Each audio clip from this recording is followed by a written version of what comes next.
Yes, we're away. Okay, Sam, I've got some homework questions for you. Shoot.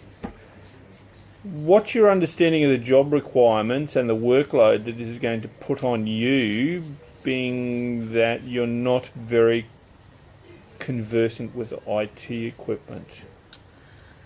Well, I was hoping for a very user-friendly website. What do you mean? What would I need to be required to do? You're going to have to look at things like potential for a massive increase in emails that need to be responded to in a timely fashion. Okay. If you go to a e-commerce site, you've got a lot of traffic coming through there. It can easily take up your whole day, and you still have other things to do in your normal position. Okay. So in terms of like the databasing and refreshing the stock levels on the website and all that kind of stuff, that won't be automated for my budget?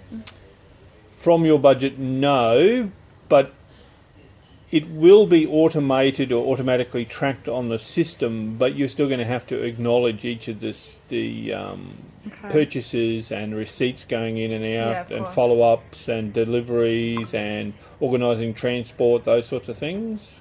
Okay. So that's one thing you need to look at. The other thing, while we're on the subject of the e-commerce site, you're talking about all those shops. So there's 8 shops plus the cooperative. Mm-hmm. Have you given any thought to how you're going to organise part numbers or unique identifiers for the product?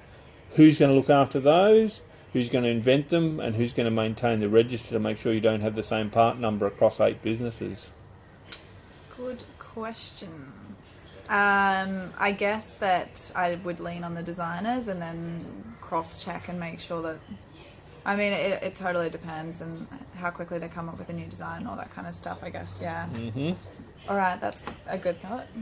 And the other thing is, because of the massive workload that's going to potentially come on just with emails, and then we go to the e-commerce, are you comfortable taking to the board that you do a staged release of the website where we give you static pages, you've got an internet presence, you've got the portal for someone to send you an email message, and then at a later release we give you e-commerce?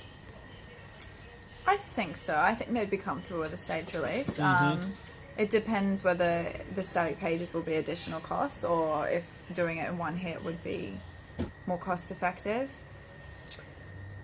You'll probably find the static pages is the best way to go, because it's obvious from your budget that you're not aware of what it's going to cost to have an e-commerce site with licensing, who's going to run your system. You'll go all the back end that you need to look at as well, which we'll discuss further as we go on. But those are the 3 questions really that you need to think about and come back to me in the short term. What I'll do now is I'll create your what we call wireframe images, so we'll give you some page mock-ups to look at with colour schemes and logos. So you need to go to your 8 shop customers and say, okay, what's your logo? See if you can start getting them to think about a logo. They may already have a logo they can supply to us, and we can then start putting some pages together. And how would that feed into social media? Would it basically just link to the website, or? Yes. Yeah, okay. What I'm looking for, the images I'm looking for are to put on the website, so that we start to build that corporate image for the cooperative, and we start to build a corporate image for all the smaller clients that you have inside. So when they go on the website, they identify with the cooperative, but they identify with the businesses within the cooperative. So when they're driving down the street, they'll see the sticker, the logo, they'll know that it belongs to the Wollongong Cooperative. Okay.